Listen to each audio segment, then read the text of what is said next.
So sir మనం చూస్తున్నట్లయితే జనాల్లో అపనమ్మకాలు అని చెప్పేసి ఎక్కువ పెరిగిపోతున్నాయి. సో దాని గురించి మీరు నమ్మకాలు కానీ వాస్తవాల గురించి ఏం చెప్తారు? సో ఇన్హేలర్ వాడడం వల్ల పిల్లల్లో పెరుగుదలని తగ్గిపోవడం కానీ, రోజు వాడడం వల్ల ఏమైనా ప్రాబ్లమ్స్ ఉన్నాయి ఇలాంటి వాటి గురించి చెప్తున్నారు? లేదండి. ఆస్తమాలో inhalers are the drug of choice. అంటే ఇన్హేల్డ్ కార్టికోస్టెరాయిడ్స్ అంటే ఇక్కడ ఒక విషయం మాట్లాడాలి. ఫస్ట్ అంటే ప్రజల్లో అవగాహన లేనిది ఏంటంటే ఇన్హేలర్స్ అంటే భయం ఒకటి, రెండోది దాంట్లో స్టెరాయిడ్స్ ఉంటాయనేది రెండో భయం. సో ఆ రెండు కలవడం వల్ల ఇన్హేల్డ్ స్టెరాయిడ్, యాక్చువల్లీ ఆస్తమా ట్రీట్మెంటే ఇన్హేల్డ్ స్టెరాయిడ్ అనమాట. సో ఇన్హేల్డ్ స్టెరాయిడ్ అనేసరికి వాళ్ళు భయపడిపోయేసి వాడట్లేదు. ఆస్తమా అనేది చాలా పిల్లల్లో చాలా కామన్ అది. అంటే ఒక 50% ఆల్మోస్ట్ 40 to 50% చిల్డ్రన్ కి ఆస్తమా లైక్ సిమ్టమ్స్ ఏదైనా ఇన్ఫెక్షన్ వచ్చినప్పుడు వస్తూ ఉంటుంది. మీరు అందుకే చూస్తూ ఉంటారు నెబులైజేషన్స్ కానీ అట్లాంటివి వాడుతూ ఉంటారు పిల్లలు ఎక్కువగా. కానీ కొంతమంది పిల్లలకి ఆస్తమా లాగా ఉండేది కొంచెం లాంగ్ టర్మ్ లో వాడాల్సి ఉంటుంది. కానీ ఆ ఇన్హేలర్స్ వాడాలంటే తల్లిదండ్రులు భయపడతారు అనమాట. ఇన్హేలర్స్ వాడితే పిల్లలు ఎదగరు, లేకపోతే ఇన్హేలర్స్ ఈ వయసులోనే వాడామంటే వాళ్ళ దానికి అడిక్ట్ అయిపోతారు, ఈ ఇన్హేలర్స్ వాడడం వల్ల బాడీ వీక్ అయిపోతుంది, లంగ్స్ వీక్ అయిపోతాయి, ఇలా చాలా అపనమ్మకాలు ఉన్నాయన్నమాట. నేను వాళ్ళకి చెప్పేది ఒకటే, ఇన్ఫాక్ట్ మీరు రివర్స్ లో ఆలోచిస్తున్నారు. ఆస్తమా కరెక్ట్ గా కంట్రోల్లో లేకపోతే పిల్లల ఎదుగుదల తగ్గుతుంది, అంటే గ్రోత్ స్టంటింగ్ అంటాం. సో ఆస్తమా కంట్రోల్లో లేకపోతే పిల్లలు ఎదగరు. వాళ్ళకి ఆస్తమా కంట్రోల్లో పెట్టినప్పుడే పిల్లలు ఎదుగుతారు, అదే రకంగా లంగ్స్ కూడా డెవలప్ అవుతాయి అన్నమాట.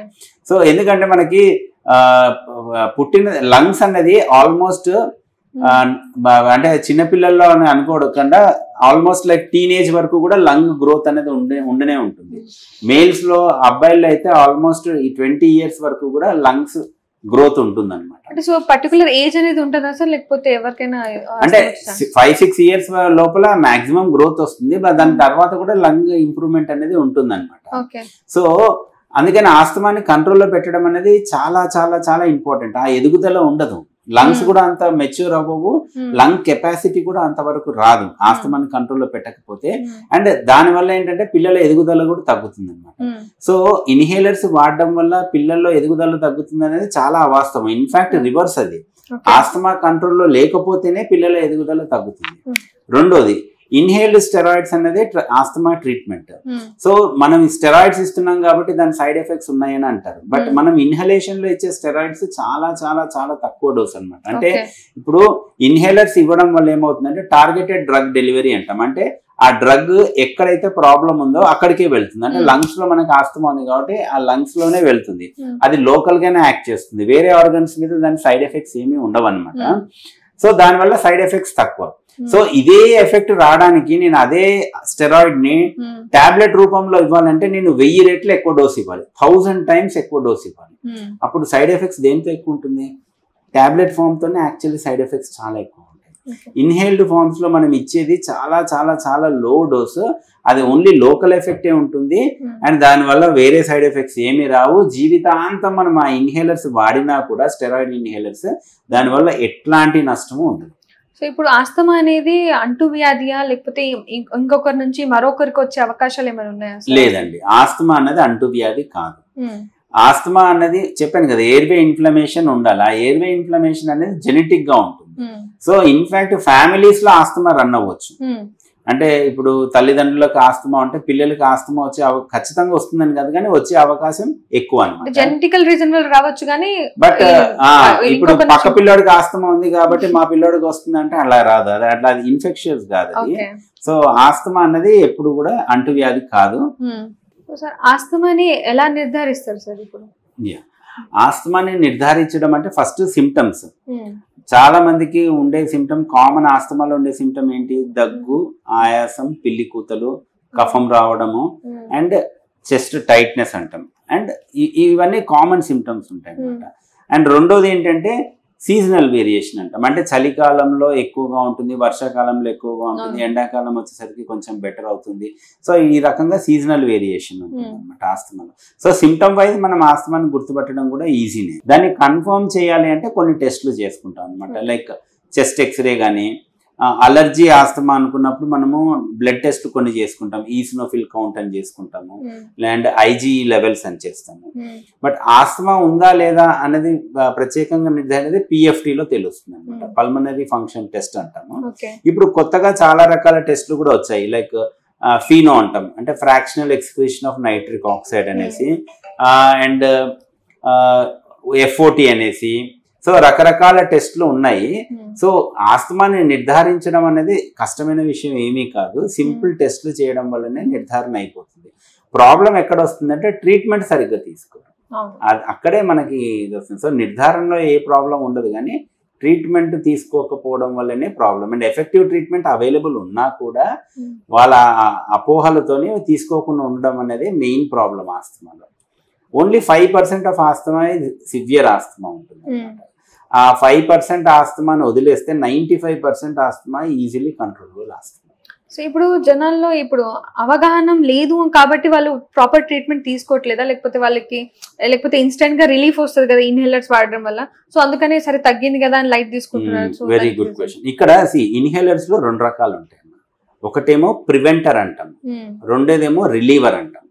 అంటే ప్రివెంటర్ మెడికేషన్స్ ఏంటి అంటే మెయిన్ గా ఇన్హేల్డ్ కార్టికోస్టెరాయిడ్స్, అంటే ఆ ఇన్ఫ్లమేషన్ తగ్గడానికి యాంటీ ఇన్ఫ్లమేటరీ డ్రగ్స్ ఏంటి అంటే మనకి inhaled steroid. So long term లో మనకు కావాల్సింది ఏది అంటే ఇన్హేల్డ్ స్టెరాయిడ్. అందుకనే దీన్ని ఏంటంటే ప్రివెంటర్స్ అంటాం. నేను ఇంతకు ముందు చెప్పినట్టుగా ఆస్తమా వచ్చినప్పుడు ఎప్పుడైనా ట్రిగ్గర్ కి ఎక్స్పోజ్ అయినప్పుడు ఎయిర్వేస్ కుచించుకుపోతాయి, దానివల్లనే దగ్గు ఆయాసం వస్తుంది. సో ఇమ్మీడియట్ గా అది రిలీఫ్ వచ్చేసి మళ్ళీ ఎక్స్పాండ్ అయ్యింది అనుకోండి, ఆ ఆయాసము దగ్గు ఇమ్మీడియట్ గా రిలీఫ్ వచ్చేస్తుంది. ఆ రకంగా ఆ ఎయిర్వేస్ ని ఎక్స్పాండ్ చేసేది ఏవి అంటే అవి రిలీవర్స్ అంటాం. మెయిన్ గా సాల్బుటమాల్ బీటా-2 అగనిస్ట్ అంటాం అనమాట, షార్ట్ యాక్టింగ్ బీటా-2 అగనిస్ట్ అంటాము మెడికల్ టర్మ్స్ లో. సో దానివల్ల ఇమ్మీడియట్ రిలీఫ్ వస్తుంది, అంటే కుచించుకుపోయిన ఎయిర్వేస్ ఎక్స్పాండ్ అయిపోతాయి, ఇమ్మీడియట్ గా మీకు దగ్గు ఆయాసం అనేది రిలీఫ్ వచ్చేస్తుంది.